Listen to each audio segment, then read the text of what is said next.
the whole purpose of it is to help bring people into that alignment. The idea is that great ideas are trying to find us, right? It's not us finding great ideas. Carl Jung said, ideas come and they find you. And that is actually so true.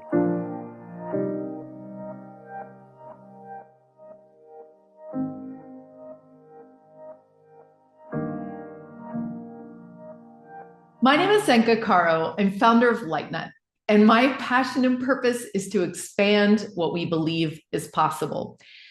Paola Di Florio is also in that expansion. She made a movie called Awake about Yogananda, and she said during the process, she felt literally her consciousness expanding.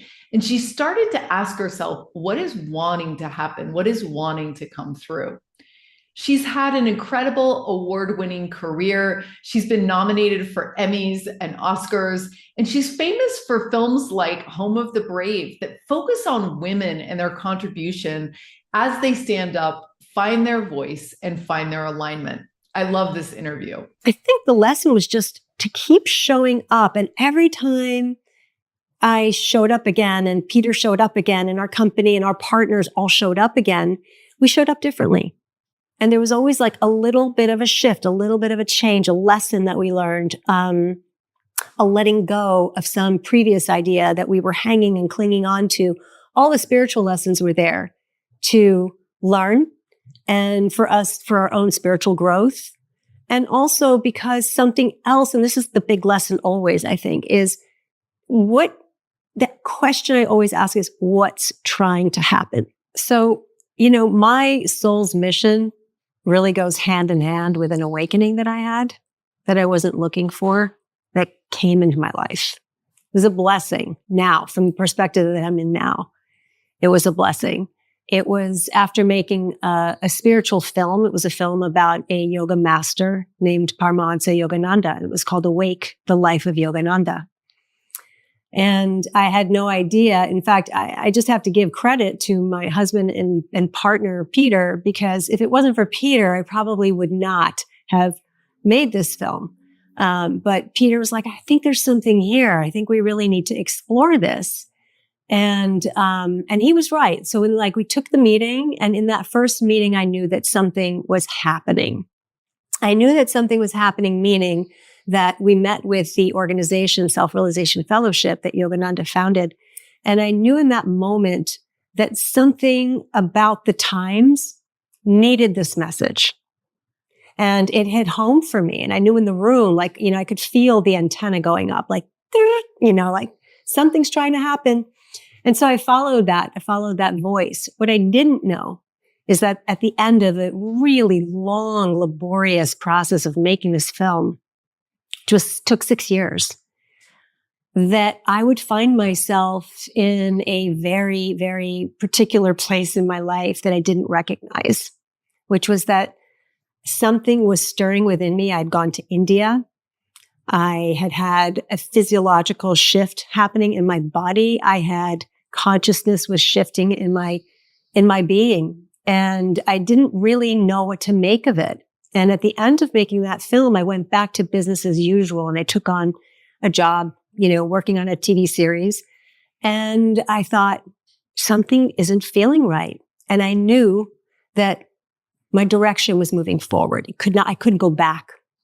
And then I couldn't go back to being the person that at that point I felt like I was, and I'd identified myself as being, perhaps maybe even been rewarded in some ways of being that person. And it felt like it was a box. And suddenly I just didn't fit in that box anymore. And the question was, what is my purpose? What am I doing now if I'm not that? Now, I was a mother, I was a wife, I was, a sister and a daughter and all these other things, these other roles that would play in our lives. And I was a filmmaker. But I just didn't know that something really strong within me was shifting and moving and I was becoming something else. But before becoming something else, I was unraveling. So that unraveling period for me was massive. I mean, it was a slow undoing over a period of 7 years. And at first it was really slow, then it got really fast. So the really slow was me stepping back into my old roles, but it feeling kind of different. And then something happened. I went to the Parliament of World Religions for no reason. In other words, I just got this call to go to the Parliament of World Religions. I was like, why am I doing this? I couldn't answer it for myself. But I had a very dear friend at the time, Philip Helmick, who was working at the Shift Network. And, he was a dear friend, and I could speak to him about these shifts and changes that were happening within me. And I told him I'm really called to go. I don't know why. I'm going to go, but I need a reason, And he said, well, why don't you write an article for The Catalyst? And I was like, yeah. And he goes, and then I can get you a media pass. I was like, perfect. So I went to the Parliament, and I knew at the Parliament when I got there that something really big was shifting in the world. There was that sense, the Parliament of World Religions is like 10,000 people from all over the world that descend upon a place. In this case, it was Salt Lake City, Utah. And, the issues of the world are in discussion at the plenary. And it was the first ever parliament that honored women. So it'd been going on for 150 years, but this was the first women's assembly at the Parliament. And what we saw was this big shift happening with women speaking from all over the world in positions of authority, coming into positions of authority and responsibility in their respective religious backgrounds. And the men from those countries and from those organizations just needing this shift to happen in support of these women. I saw people crying. I saw some feet were stomping. Like, it was passionate in the plenary. And it was also the year that Marianne Williamson spoke to this issue of women taking these roles of responsibility, and people cheered her on and said, Marianne for president. Like, it was really, really big moment. And I remember then thinking, I don't know what to do with this, but I'm here for a reason. So I went back and I started to put together what I thought were a series of really good projects that I was like going to go get funded. And all the people that I normally would go for funding just looked at me blankly, like I felt crazy. I felt like I was speaking a foreign language. Of course, I live in Hollywood. It's like I'm working in the industry. It's, yes, I'm a documentary filmmaker and I have a company, but it was as though I were speaking a language that nobody was connecting with. And it felt really strange for me. It's like doors were slamming instead of opening. There were a few accomplishments that, like I'd been nominated for an Academy Award. I'd been nominated for an Emmy. And this was maybe 2 years after the Emmy nomination. I thought doors would open. But instead it was like, wait, who are you? Wait, no, we don't want any of that. So it felt incredibly lonely.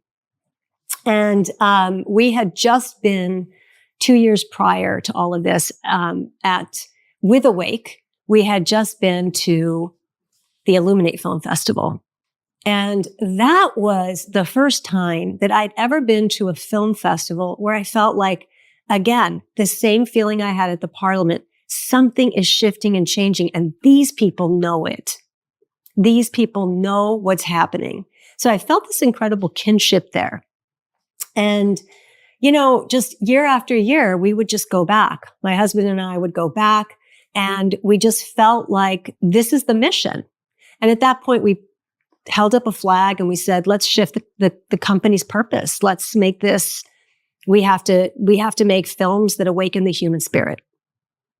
And we just declared it.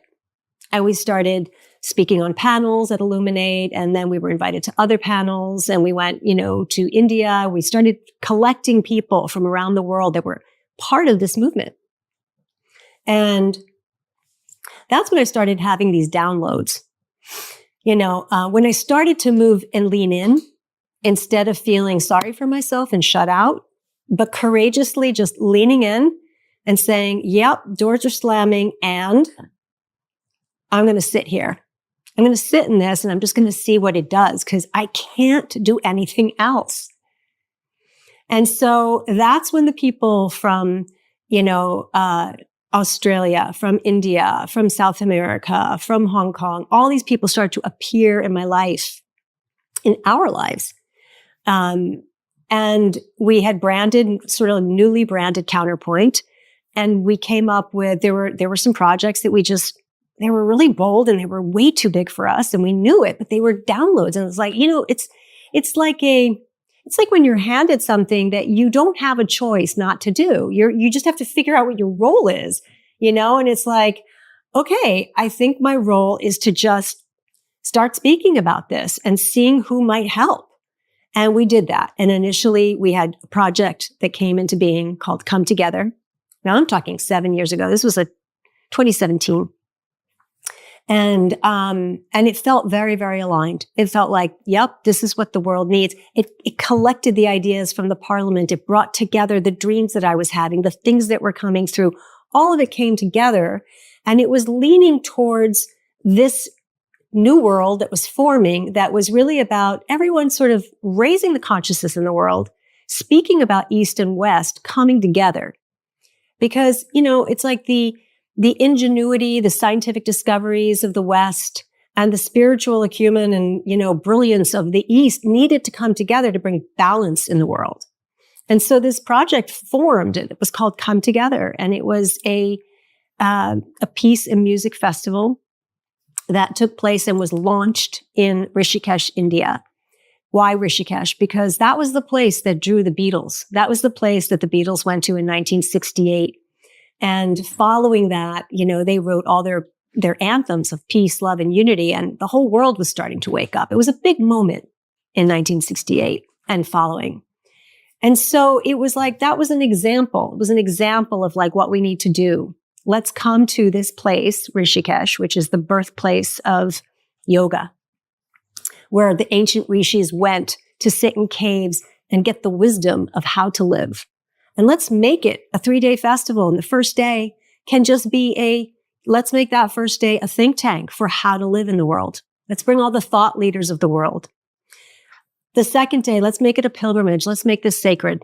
Let's walk to that place where the Beatles went to from our partner ashram, where there's a stage in the water in the Ganga River. Let's walk over to the Beatles ashram, to the Maharishi ashram.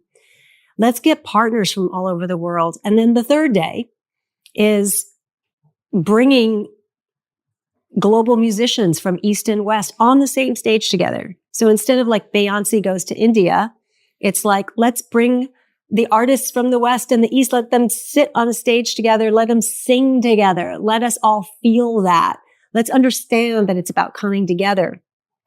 And it's not just about the music and the pilgrimage. It's literally the technology that, we're in the world of information.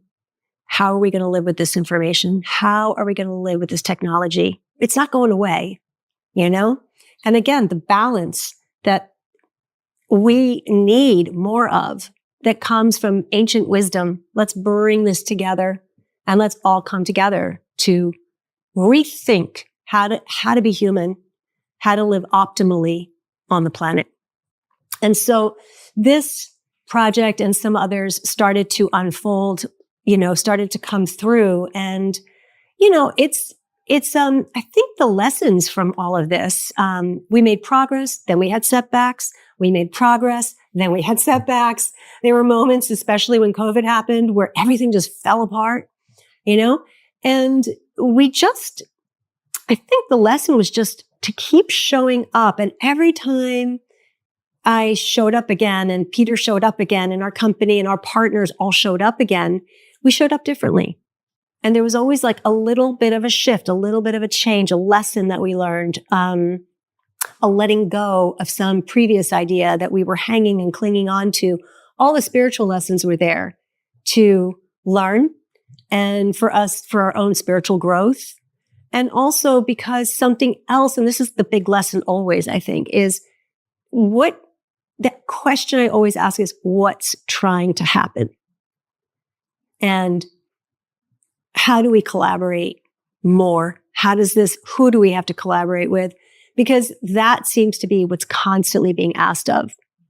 So, that's it in a nutshell, really, is how I think my purpose was aligned with this awakening and owning it instead of denying it, owning it instead of running away from it.